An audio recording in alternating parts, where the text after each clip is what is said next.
Welcome to Minneapolis.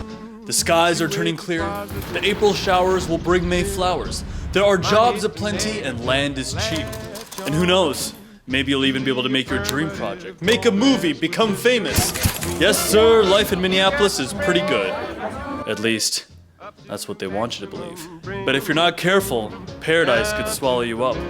And as I know more, you'll know more, dear viewer. Off the record, on the QT, and very hush hush. I'm a big believer in having multiple projects run at the same time. In this current season of my life, I have 3 very big projects running. The first is running a sub 3:30 marathon in Duluth, Minnesota. Compared to the fitness influencers of the world, I'm a skinny little bitch. But compared to a runner, like look at that arm. The second is hitting a certain revenue goal in my company. And the last of these 3 is the one that this vlog is all about, which is making a movie. The solo moment. If you can pull it off, taking on multiple pursuits and hobbies, whether it be boxing, powerlifting, writing a novel, or learning to code, can be very beneficial because it increases your chances of meeting the right people and making a quantum leap in your career. I'm gay. Yeah, that's fine. Okay, all right. I think that's even better. Okay. And that's what this video is all about, managing multiple projects. Maybe you'll even make your dream movie. You'll become famous. In the book Poor Charlie's Almanac, author Charlie Munger comes up with this concept known as the Lollapalooza effect. The Lollapalooza effect talks about how multiple cognitive biases can stack on top of each other to have a boosted cognitive bias effect. But this idea can similarly be applied to learning new skills. If you can successfully stack multiple skills or multiple projects, you will get a super dosed result. Many successful people, they are decently good at multiple different terrains rather than exclusively good at one. Now, if you can become world class, it makes sense to take one thing all the way down the line. But many of us, despite not being the best or not being world class, what we can get to is like a 6 to 8 out of 10 at multiple different things.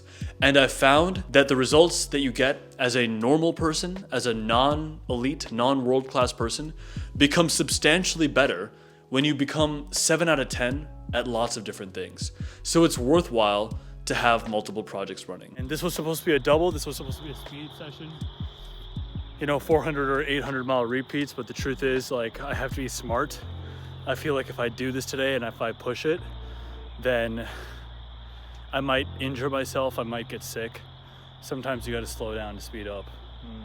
That's what this one is all about. If you can successfully manage multiple interests or multiple projects, or make multiple terrains of your life work at the same time, maybe it's raising a family, staying fit, and making your company grow, then it's an excellent safeguard against feeling too stagnant. If there's ever a bottleneck or a plateau in one of your projects, you can always turn to the other projects to find your breakthrough. And I found that if you can break through in one terrain, oftentimes it has cascading second order effects on the other goals you're pursuing. I am here at the Minneapolis International Film Festival opening night party. I met one guy who did a very, very good Irish accent, which would be perfect for River Rats. One of the questions I asked the crew was what their thoughts were on the Lollapalooza effect. Some people are extraordinary with their authenticity, the way they're able to express things. So I would say, like, somebody's communication skills might be an 11, their voice might be a 7. There's got to be something that makes you extraordinary. If it's not your acting, if it's not your music, it's got to be how you communicate. Pick your projects based on luck surface area. The surface area of luck, or your chance of being lucky, is equivalent to the action you take towards your passion multiplied by the number of people you effectively communicate your passion and activities to. I don't consider myself particularly a socialite, but I'm doing what it takes to get this movie made, and part of that job is putting myself out there. Passionate doing times effective telling. So for me, one of my big surface areas of luck, which is to say, a terrain of life in which I have a good chance of being successful, is deadlifting and running. Here's the thing, most of the time in these videos, you don't see my full physique. 70% of me is legs. When seated, I don't seem very tall. And then when I stand up, everything just shoots up. So I've got these long legs. It makes me a naturally fast runner and a naturally good deadlifter. So in the physical plane, I'm working towards running, eventually, a sub 3-hour marathon, which would put me in like the top 1 or 2% of marathon athletes, and working up to a 500-pound deadlift, you know, just to be a fast, thick boy, you know? Some people are fast, other people are thick. I want to be both. And I see nothing wrong with that. I have a high surface area of luck around those endeavors because of these long freaking legs, bro. In the past, I would read books by people such as Brian Tracy, God bless his soul. In his books, Maximum Achievement, or The Magic of Thinking Big by David Schwartz. These over-the-top self-improvement authors would often give this thought exercise: what would you pursue if you knew you could not fail? And I think after 11 years of pondering such a question and then taking my actions based off that target, I realized it's actually not useful advice for most people, because if the goal is lofty enough, you will fail at it. What would you pursue if you knew you could not fail is not a useful question. A better question would be, what would be meaningful that you feel pretty confident you could achieve if you demonstrated sufficient determination? Tina Selig, Stanford professor, has been studying entrepreneurs and luck for some time. Her reframing of how to view luck aligns well with this model. Selig explains, luck is rarely a lightning strike, isolated and dramatic. It's much more like the wind blowing constantly. Sometimes it's calm, and sometimes it just blows in gusts. Sometimes it comes from directions you didn't even imagine. The truth is, different terrains of life, they are more interconnected and interdisciplinarily connected than one might originally assume. So if you have 3 big goals, one of them is to become a software engineer and get your first like high-paying job as a software engineer. One of them is to learn like the sick guitar solo from Stairway to Heaven. And the third one might be to write a novel.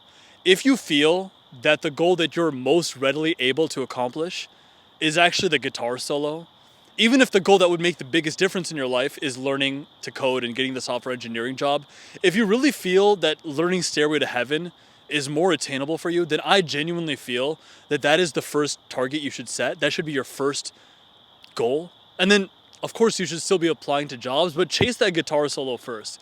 Because the truth is, if you learn the guitar solo and you share you successfully playing it on social media, or you do like a live performance at a small venue, a coffee shop, chances are some software engineer is going to see that performance and they're going to want to connect with you, and you're just going to get more fortuitous circumstances come into your life that will help you get that software engineering job. Everything's connected, and me running this sub 3:30 marathon is going to make me a better filmmaker. It's going to make me a better actor. It's all happening and it's all connected. Your goals must show up on your calendar, and they must always be scheduled. Seriously, you're only as good as the things you put on your calendar and your ability to execute on those things. I actually practice what I preach. This is my calendar for the week. Now we're transitioning from the cell phone shot here to the camera. There is something I need to tell you, something that's been on my heart and in my mind for a long time, and I just never got around to telling you. But the truth is, I run a YouTube coaching. YouTube is uniquely demanding, from titling, scripting, delivering a video to camera, using multiple content phrases to make your video more interesting.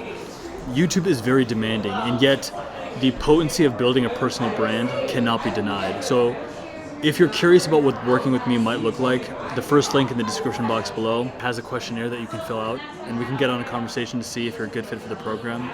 But with that being said, let's get on with the rest of the video. Now, what I'm coming to realize is that 80% of the success in making a movie is actually pre-production. Now, luckily, over the last 5 years, and especially in the last year of content creation, I have learned pre-production at a pretty high level, and I'm able to stretch my dollar much further because of my pre-production skills. So for this week, I got on my usual call with Brian, my screenwriter, to figure out the direction of the movie. But very soon here, we'll be looking to lock down our first set piece. Because we haven't decided how that's going to work yet. For running, the key item I need to execute is just that day's run. It is currently 10:01 p.m. on a Saturday night, and I'll have to get up pretty early here because in the morning, I'm doing what's called a tune-up race. Running and running race events teaches you intentionality. You're going to get your best results when you don't wing it, when you've done some amount of preparation. Preparation in laying out your clothes, preparation in knowing what your fueling strategy is, how you're going to get down to the event, what paces you're planning on running each mile. All of these little details, they matter. And the truth is, if you pay attention to those details throughout the course of your life and with the various projects you pursue, the results you will start to get are spectacular. So let me break down how I'm pursuing tomorrow's event. I'm gonna wake up at 5:30 a.m. The first thing I'm gonna do is chug a bunch of water with electrolytes and eat about 150, 200 grams of a sweet potato. That's my favorite carb source. Then I will have 1 scoop of G1M Sport and some water. That's a lot of carbs first thing in the morning. I'm also not a sponsored athlete for BPN, at least not yet, but it is the supplement that I like to use. I'll Uber to the race event and get there around 7 a.m. There, I'll have a mix ready of 2 Before Black Currant. My friend Jeremy Miller really has been recommending this product all over his Instagram, so I got some for myself. It's basically like a beet juice-esque pre-workout with some caffeine in there. And then I'll also probably have some GU energy chews. This is probably overkill for a 10-mile race because I do 10 milers all the time, but I usually never run them this fast, and tomorrow it's gonna be very cold and rainy, so I wanna be sufficiently carved up. And then 5 miles into the race, I'll be trying this, a spring energy gel, which is just 100 calories and some carbohydrates mid-race to fuel me further. Anyway, let's do this thing. And that's essentially how you pursue multiple projects. By invoking the Lollapalooza effect, increasing your luck surface area, and putting items on your calendar and doing those items with intention. Greatness is coming onwards.